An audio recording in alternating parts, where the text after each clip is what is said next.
Hello guys, 13 Nissan forklift, walang lift up and down, tsaka yung tilt wala. Yan, tinuro ko yan guys, walang ano yan, sa solenoid lang yan sa return.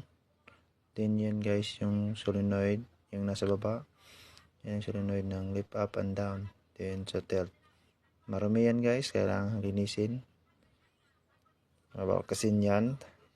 Tapos ayan na guys, pagkatapos namin nilinis, ayan na guys, kinabit na para may testing na namin guys. Ayan o, bumaba na siya guys, may function na lahat. Ayan guys,